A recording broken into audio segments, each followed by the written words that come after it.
सभी को जय मसीह की। हम सब लोग परमेश्वर के वचनों को ध्यान करेंगे। हमारे बीच में आज बेंगलुरु से आंटी जी है और आंटी को स्वागत करेंगे। Praise Lord, aunty. Praise Lord எல்லாருக்கும் பிரைஸ் லார்ட். सभी को जय मसीह की। கர்த்தருடைய பரிசுத்த நாமத்துக்கு மகிமை உண்டாவதாக. परमेश्वर के पवित्र नाम को महिमा मिले। இந்த காலை வேளையிலும் ஆண்டவருடைய வசனத்தை தியானிக்கும்படியா நம்ம ஜெபம் பண்ணலாம். आज सुबह परमेश्वर के वचन को ध्यान करने के लिए हम प्रार्थना करें। அன்புள்ள ஆண்டவரே, மெய் துதிக்கிறோம், மெய் ஸ்தோத்திரிக்கிறோம். இந்த காலை வேளைக்காக நன்றி செலுத்துகிறோம் அப்பா. உங்களுடைய சமூகத்துல வந்து கர்த்தாவே அப்பா, உங்களுடைய வசனங்களை நாங்கள் தியானிக்கும்படி கொடுத்த இந்த கிருபையின் வேலைக்காய் நன்றி செலுத்துகிறோம் கர்த்தாவே. இந்த மீட்டிங்ல கலந்து கொண்ட ஒவ்வொருவரையும் ஆசீர்வதியும். இந்த வசனங்களை கேட்டு அதன்படி நடக்கிறவர்களா எங்களை ஒவ்வொருவரையும் நீ மாற்றும்படியா ஜெபிக்கிறோம். இந்த நேரம் எங்களுக்கு ஆசீர்வாதமா இருக்க உதவி செய்யும். இயேசுவின் நாமத்தில் பிதாவே, ஆமென். எல்லாருக்கும் பிரைஸ் லார்ட். இன்னைக்கு கூட நம்ம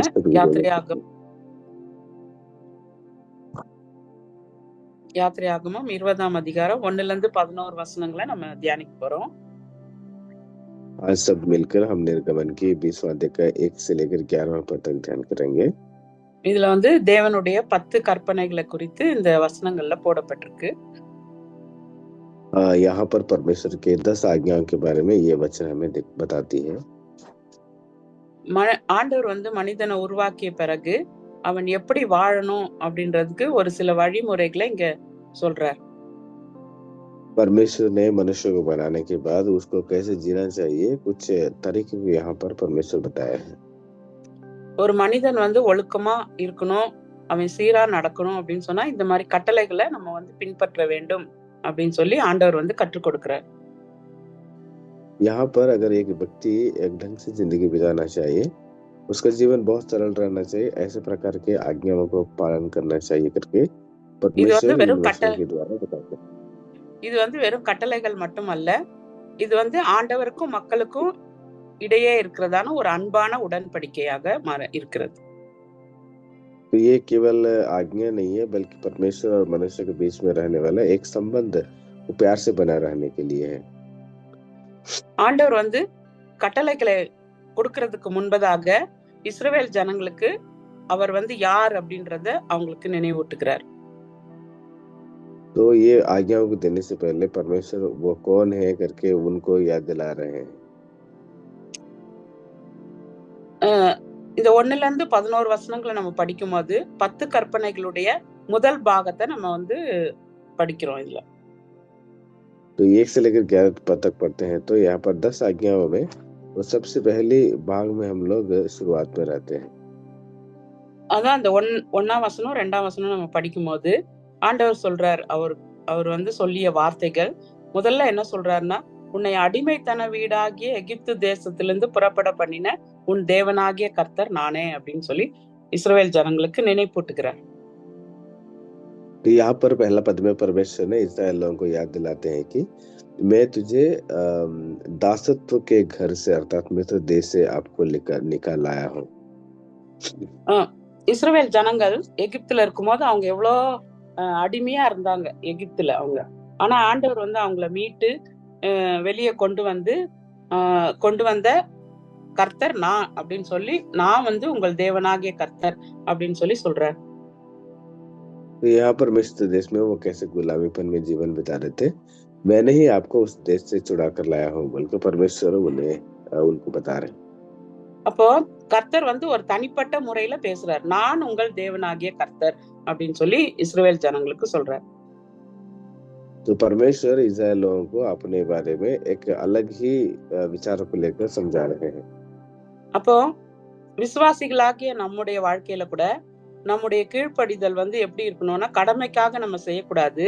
ஆண்டவர் மேல இருக்கிற அன்புனால, அவரோடு இருக்கிற உறவுனால நம்ம அவருடைய வார்த்தைகளுக்கு நம்ம கீழ்ப்படியணும் அப்படின்னு சொல்லி இந்த இதுல இருந்து நம்ம கற்றுக்கொள்றோம்.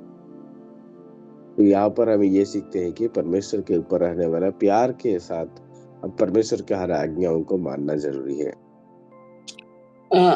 ஆண்டவர் மேல இருக்கிற அன்புனால நம்ம ஒவ்வொரு அவருடைய வார்த்தைகளுக்கு நம்ம கீழ்ப்படிந்து நடக்கணும்ன்றத இது கற்றுக் கொடுக்கும் நமக்கு. तो मजबूरी में नहीं है, बल्कि परमेश्वर के ऊपर रहने वाले प्यार के साथ हम परमेश्वर के हर एक आज्ञाओं को मानना चाहिए बोल के ये विषय हमें बताती है।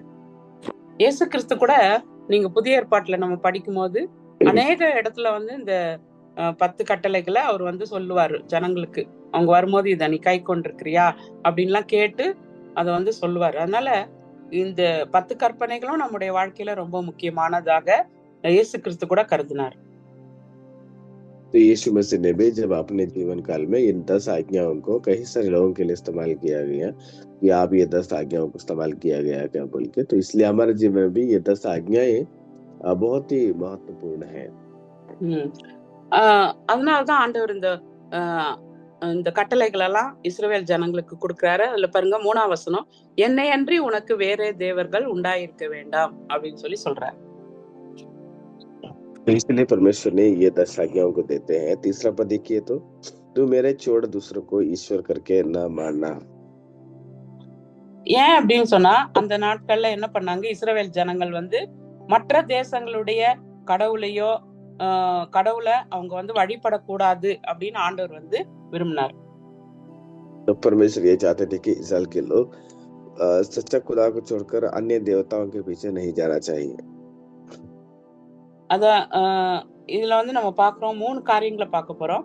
ஒண்ணு வந்து விசுவாசிகளுடைய வழிபாடு வந்து ஆண்டவரை மட்டும்தான் நோக்கி இருக்கணும் அப்படின்னு ஆண்டவர் எதிர்பார்க்கிறார். तो यहाँ पर हम 3 विषय को देखेंगे। सबसे पहले परमेश्वर के लोग जो है केवल परमेश्वर के ऊपर निर्भर होकर दूसरे पर विश्वास रखना चाहिए।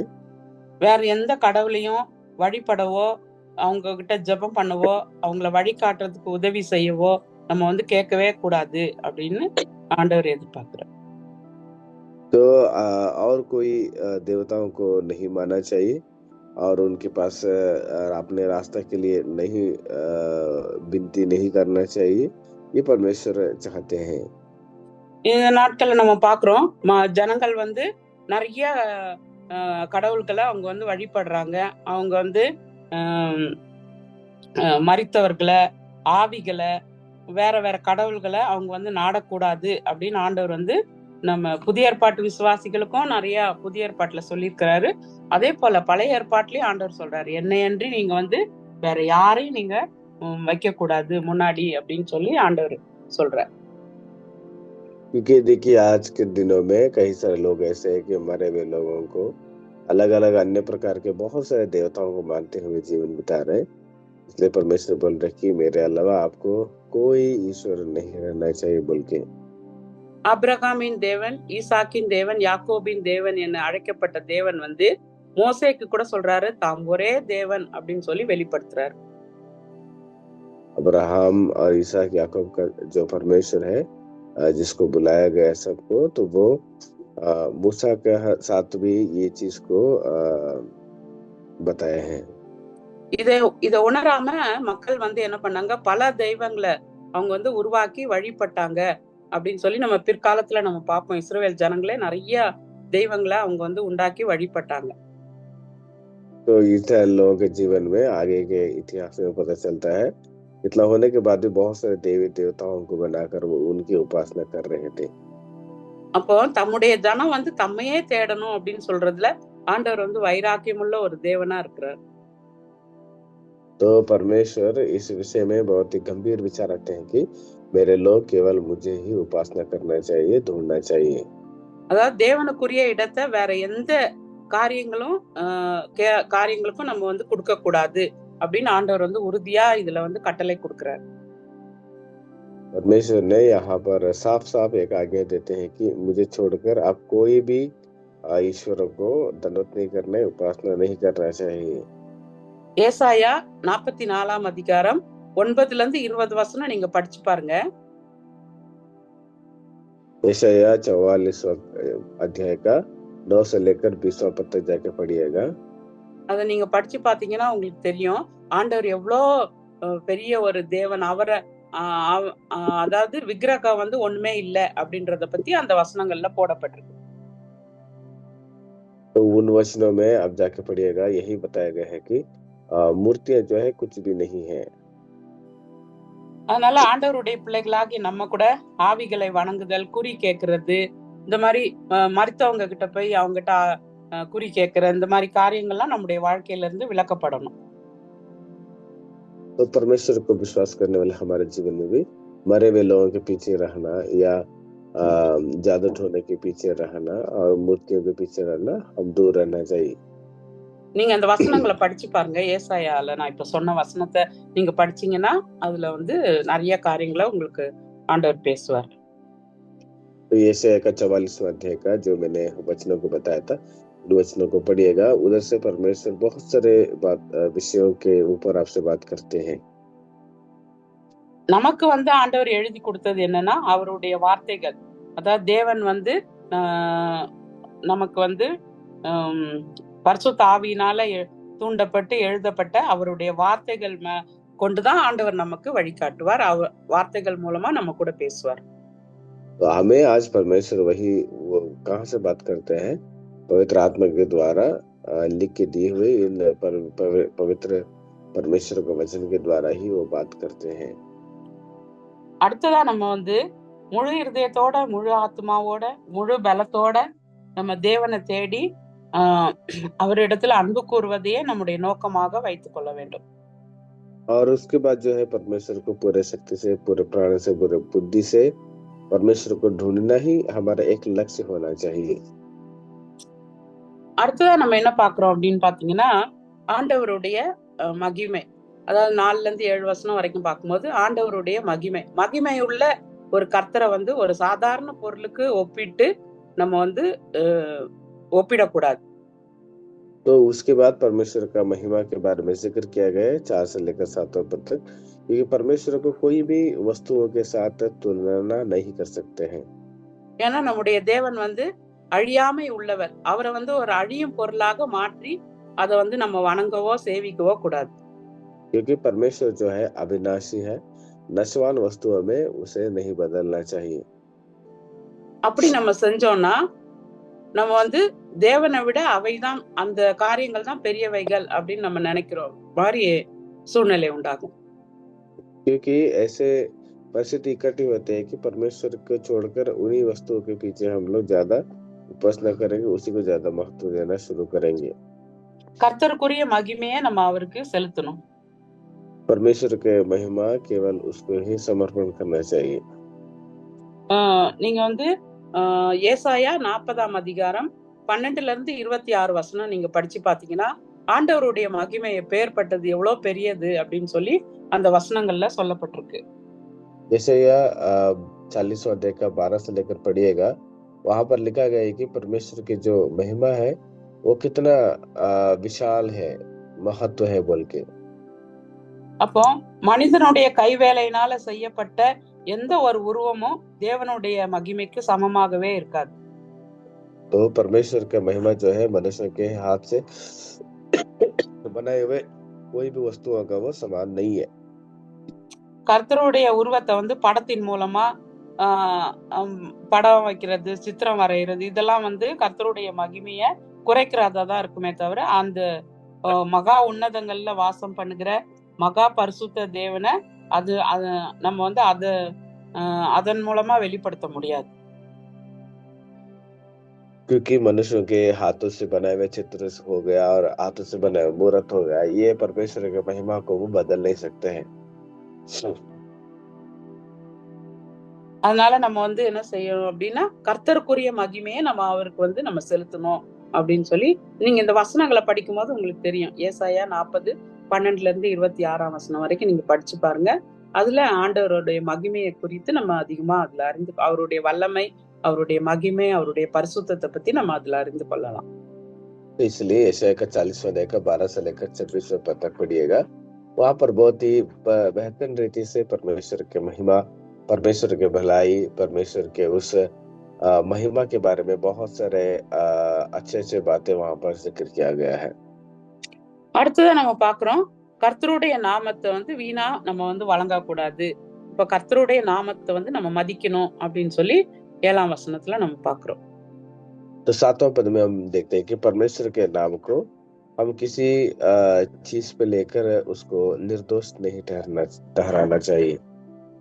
இது வெறும் வார்த்தையை மட்டும் இல்ல, நம்ம இந்த உலகத்துல எப்படி வாழ்றோம், எப்படி கர்த்தரை நம்ம வந்து கனம் பண்றோம் அப்படின்றத குறித்து தான் சொல்லப்பட்டிருக்குது. तो यहाँ पर हम परमेश्वर को कैसे महिमा देना चाहिए, कैसे जीना चाहिए मनुष्य, वही उसी चीज के बारे में बताया गया है। நம்முடைய செயல்கள் வந்து அவருடைய பேரை வந்து பிரதிபலிக்கணும். क्योंकि हमारे जो कार्य है वो परमेश्वर के नाम को महिमा प्रतिबिंब करना चाहिए। ஏன்னா கிறிஸ்தவர்கள் அப்படின்னு சொல்லும் போது அவருடைய பேர் அதுல இருக்குது. அவருடைய பேரை வந்து நம்ம சுமக்கிறோம். क्योंकि मसीही बोलने से मसीह का नाम उसमें दिखता है, तो इसलिए परमेश्वर के नाम को हमें प्रकाशित करना चाहिए।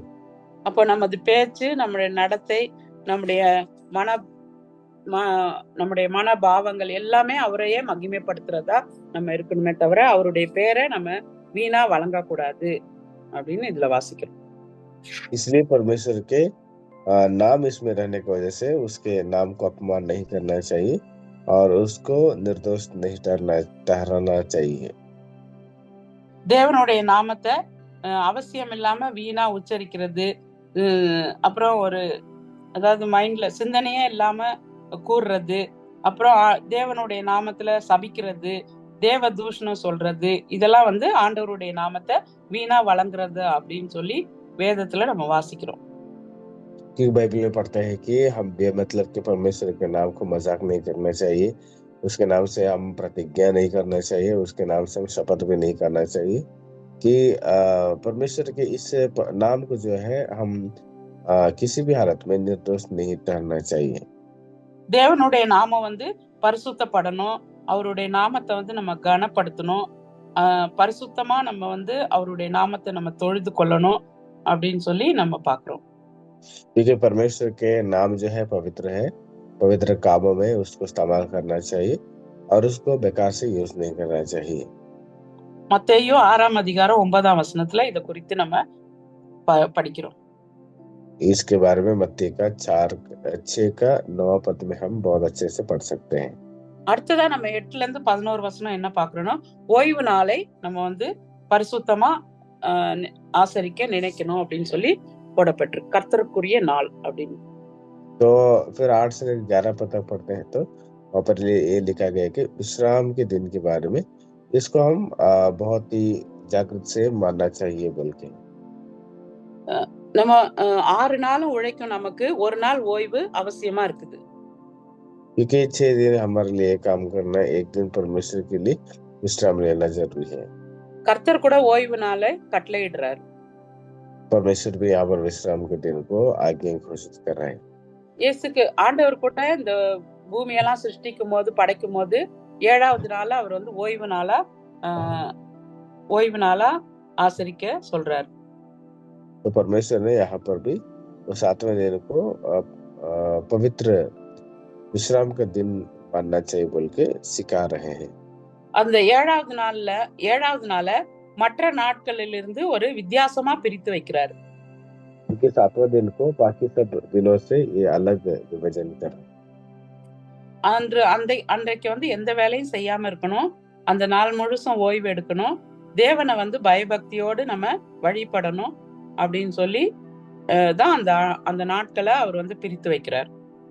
क्योंकि उन दिनों में कोई काम नहीं करना चाहिए और उसको पवित्र मानना चाहिए और उन दिनों में कोई प्रकार का ऐसे काम नहीं करना चाहिए जो परमेश्वर को छोड़ के। அப்போ ஓய்வு நாள்ல வந்து நம்மளும் ஓய்வா இருக்கணும், நம்மை சார்ந்தவங்க அனைத்தையும் ஓய்வு எடுக்கணும் எல்லாருமே. वो पवित्र दिन है, इसलिए हम अपने आप को पवित्र रखना चाहिए और उस दिन को भी पवित्र रखना चाहिए। அப்போ வேலைகள் எல்லாம் ஒழித்து விட்டு நம்ம என்ன செய்யணும் அப்படின்னா, ஓய்வு நாள்ல கர்த்தருக்காக அந்த நாளை நம்ம செலவு பண்ணணும். तो इसलिए वो पवित्र दिन में उस दिन को केवल परमेश्वर के लिए पवित्र ठहराना चाहिए।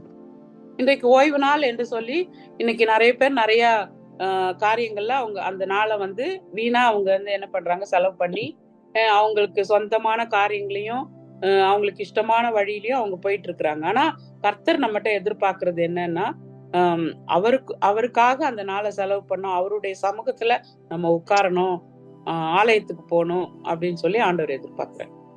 तो पवित्र दिन बोल के बहुत सारे लोग जो है अपने काम करते हैं, अलग अलग कामों में व्यस्त रहते हैं, लेकिन ये जो दिन है परमेश्वर के लिए दिया गया है, केवल परमेश्वर को उपासना करना भूल जाते हैं, लेकिन हम परमेश्वर के ही उस दिन याद करना चाहिए। எசேக்கியேல் 20ஆம் அதிகாரம் 10ல இருந்து 24 வசனம் வரைக்கும் நீங்க படிச்சு பாருங்க. அதுல ஓய்வு நாள இஸ்ரவேல் ஜனங்கள் எப்படியா புறக்கணித்தாங்க அப்படின்னு சொல்லி அந்த வசனங்கள்ல போடப்பட்டிருக்கு. एजकेल के 20वां अध्याय का 10 से लेकर आप पढ़िएगा, वहां पर ये लिखा गया है कि विश्राम के दिन को कैसे मनाना चाहिए। அப்போ நம்முடைய வாழ்க்கையிலயும் கர்த்தர் நமக்கு கொடுத்திருக்கிற அந்த ஓய்வு நாள நம்ம என்ன செய்யணும், கர்த்தருக்கு ஏற்ற விதத்துல நம்ம இத உபயோகப்படுத்தணும் அப்படின்னு சொல்லி ஆண்டவர் நம்ம கிட்ட எதிர்பார்க்கிறார். परमेश्वर बहुत अपेक्षा करते हैं कि हम इस दिन को केवल परमेश्वर के लिए इस्तेमाल करना चाहिए। அப்போ ஆண்டவர் நம்மள எவ்வளவு பாவத்தின் அடிமைத்தனத்திலிருந்து நம்மளை மீட்டு ரட்சித்து இன்றைக்கு வரைக்கும் நம்மளை நடத்திட்டு வர்றாருன்னா அவருக்கு நம்ம நன்றி உள்ளவர்களா இருந்து அந்த நாளை கர்த்தருக்காக உபயோகிக்கணும். तो इसलिए परमेश्वर ने इतना भला करते हैं, तो वो दिन को याद करते हुए उस दिन को केवल परमेश्वर के लिए नियुक्त करना चाहिए। இங்க நம்ம ஒருத்தருடைய வாழ்க்கையை இன்னைக்கு நம்ம பாக்குறோம். நம்முடைய வாழ்க்கையில எல்லா காரியத்திலயும் கர்த்தரையே முன்னால வைக்கணும்னு தான் இந்த 10 கற்பனைகள்ல சொல்லப்பட்டிருக்குது. இன்றைக்கு ஒருத்தருடைய சரித்திரத்தை நம்ம இதுல போட்டிருக்குது. सो ये 10 आज्ञाएं केवल परमेश्वर के लिए समर्पण करना चाहिए बोल के ये सारा चीज लिखा गया है। आज भी हम इसके विषय में एक बहुत अच्छे कहानी को हम बयान करेंगे। அவருடைய பெயர் ஆண்ட்ரூ கிரெக் பிரென்சன் அப்படின்னு சொல்லி ஒரு அமெரிக்க போதகர். அவர் மிஷனரியுமா இருந்தார். यहाँ पर एक अमेरिका के मिशनरी है, उनके बारे में हम ध्यान करेंगे। அவர் துருக்கி என்ற ஊர்ல 20 ஆண்டுக்கு மேலாக அவர் ஊழியம் செய்தாரு. अंद्रियास क्रेग ब्रूनसन करके है, वो 1968 में उनका जीवन काल रहा अमेरिका में। செய்யும் போது அவர் மேல பல பொய்யான குற்றங்கள்லாம் போட்டு அவரை ஜெயில அடைக்கிறாங்க. तो वो सेवकाई करते समय में अलग अलग प्रकार के दोष उनके ऊपर डालकर उनको बंदी गृह में डाल दिया गया था। இயேசு கிறிஸ்துவ மறுதலிக்கணும்னு சொல்லி அவரை அவர் மேல அவரை மறுதலிக்க சொல்லி அவரை வற்புறுத்துறாங்க. उन्हें यीशु मसीह को भूल जाने के लिए बहुत सारे दबाव दिया जा रहा था।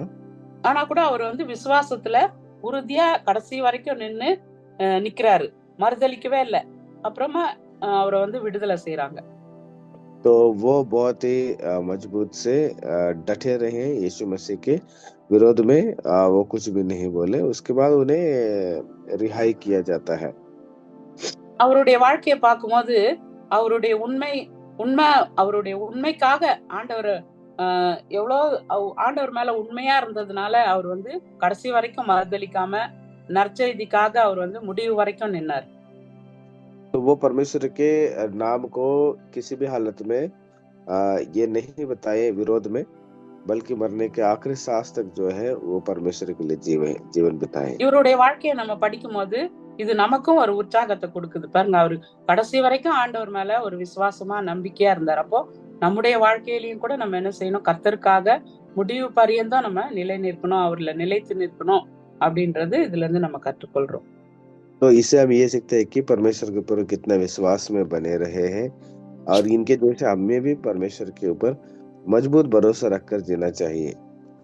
அப்போ யாத்திரையாகமம் 20ஆம் அதிகாரம் 1ல இருந்து 11 வசனம் நமக்கு என்ன கற்பிக்குது அப்படின்னு சொல்லி பாத்தீங்கன்னா, ஆண்டவர் மதத்தை அல்ல, அவர் உறவை தான் விரும்புகிறார் அப்படின்னு சொல்லி நம்ம பாக்குறோம்.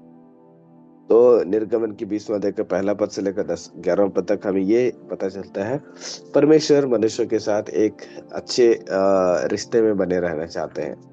அவருடைய கட்டளைகளுக்கு கீழ்ப்படுகிறது கடமைக்காக அல்ல, ஒரு அன்புனால நம்ம அவருடைய கட்டளைகளுக்கு கீழ்ப்படியணும் அப்படின்றத நம்ம கற்றுக்கொள்றோம். परमेश्वर के आज्ञाओं को मजबूरी में नहीं है, बल्कि परमेश्वर के ऊपर हमें प्यार से उन बातों को मानना चाहिए, बल्कि यीशु मसीह परमेश्वर सिखा रहे हैं। யோவான் 14ஆம் அதிகாரம் 15ஆம் வசனத்துல, நீங்கள் என்னிடத்தில் அன்பா இருந்தால் என் கற்பனைகளை கைக்கொள்ளுங்கள் அப்படின்னு சொல்லி ஆண்டவர் தன்னுடைய சீஷர்களுக்கு சொல்றார். तो यहाँ पर प्रभु यीशु मसीह अपने चेलों को बताते हैं लूका 14 अध्याय का 16 पद में कि आप मेरे ऊपर अगर प्यार है तो मेरे आज्ञाओं को तुम मानो. அதனால நம்முடைய வாழ்க்கையிலயும் நம்ம யோசித்து பார்க்கணும். ஆண்டவரே, நாங்க கூட என்ன பண்ணோம் ஆண்டவரே, உம்முடைய அதாவது உங்ககிட்ட நாங்க அன்பா இருந்தா உம்முடைய வார்த்தைகள் எல்லாம் நாங்க கை கொள்ளணும், உம்முடைய வசனங்களின்படி நாங்க நடக்கணும், நீர் எங்களுக்கு கிருபை தாரும் அப்படின்னு சொல்லி நம்ம ஜெபம் பண்ணலாம். तो इसलिए परमेश्वर के सम्मुख में ये विनती करना है कि परमेश्वर आप मुझे कृपा करें ताकि मैं तेरे हर बातों को आज्ञाओं को मान सकूं. இந்த வசனங்களின்படி நடக்க ஆண்டவர் தாமே நமக்கு கிருபை தருவாராக. इन वचनों के अनुसार जीने के लिए परमेश्वर हमें अपनी कृपा दिखाए. ஜெபம் பண்ணலாம். हम प्रार्थना करेंगे. எங்களை நேசிக்கிற நல்ல ஆண்டவரே, அப்பா நீர் எங்களை பாவத்திலிருந்தும் அக்கிரமத்திலிருந்தும் எங்களை விடுவித்து ஆண்டவரே எங்களை நேசித்து உம்முடைய பிள்ளைகளாக மாற்றிய கிருபைக்காக நாங்க உமக்கு நன்றி செலுத்துகிறோம் அப்பா. எங்களுடைய இருதயங்களாலும் எங்களுடைய வார்த்தைகளாலும் எங்களுடைய வாழ்க்கையாலும் ஆண்டவரே உண்மையே மகிமைப்படுத்த உமக்கு கனத்தையும் ஆண்டவரே துதியையும் செலுத்துகிற பிள்ளைகளாக எங்களை ஒவ்வொருவரையும் நீர் மாற்றும்படியாய் ஜெபிக்கிறோம் அப்பா. ஆண்டவரே பயத்தினால் அல்ல ஆண்டவரே, அன்பினாலும் கீழ்ப்படிதலினாலும் நடக்க நீர் எங்களுக்கு உதவி செய்யும்படியாய் ஜெபிக்கிறோம் ஆண்டவரே. அப்பா இஸ்ரவேல் ஜனங்கள் ஆண்டவரே மற்ற தெய்வங்களை ஆண்டவரே பிற்காலத்துல அவங்க வழிபட்டு ஆண்டவர் வழி தவறி போனாங்க ஆண்டவரே. அதே போல எங்களுடைய வாழ்க்கை காணப்படாதபடி ஆண்டவரே அப்பா எல்லா காரியங்களுக்கும் மேலாக நாங்கள் உண்மையே நேசிக்க ஆண்டவரே, உண்மை மாத்திரம் நோக்கி பார்க்க உமக்கே நாங்கள் கனத்தையும் மகிமையும் செலுத்த உமக்கு கொடுக்க வேண்டிய இடத்தையும் ஆண்டவரே, உமக்கு கொடுக்க வேண்டிய கனத்தையும் ஆண்டவரே, உமக்கு கொடுக்க வேண்டிய மகிமையையும் ஆண்டவரே அப்பா உமக்கு கொடுக்க வேண்டிய நாளையும் நாங்கள் எங்களுடைய வாழ்க்கையில கடைபிடிக்க எங்கள் ஒவ்வொருவருக்கு நீர் கிருபை தாரும் ஆண்டவரே. அப்பா ஒவ்வொரு இந்த வசனத்தை கேட்ட ஒவ்வொரு சகோதர சகோதரிகளையும் ஆசீர்வதியும். தூரத்துல இருக்கிற உம்முடைய பிள்ளைகள் ஆண்டவரே எங்க இருந்தாலும் ஆண்டவரே உமக்கு உண்மை உறுதியாய் பற்றி கொள்ள ஆண்டவரே, உமக்காக சாட்சியாக வாழ எந்த இடத்துல இருந்தாலும் ஆண்டவரே கிறிஸ்தவர்கள் என்று சொல்ல மற்றவர்கள் சொல்லும்படியான ஆண்டவரே வாழ்க்கை வாழ கர்த்தாவே ஒவ்வொருவரையும் நீர் பலப்படுத்தும்படியா தகுதிப்படுத்தும்படியா ஜெபிக்கிறோம் அப்பா. எங்களுடைய பலத்தினால முடியாது, பரிசுத்த ஆவி உங்களிடத்துல வரும் பொழுது நீங்கள் பலனடைந்து பூமியின் கடைசி பரிந்தும் எனக்கு சாட்சிகளா இருப்பீர்கள் என்று சொன்னீர். அதே போல ஆவியானவர் தாமே ஒவ்வொருவரையும் நீர் பலப்படுத்தும், சாட்சியா இருக்க உதவி செய்யும், ஆசீர்வதியும். இயேசு கிறிஸ்துவின் நாமத்தில் ஜெபிக்கிற நல்ல பிதாவே, ஆமென்.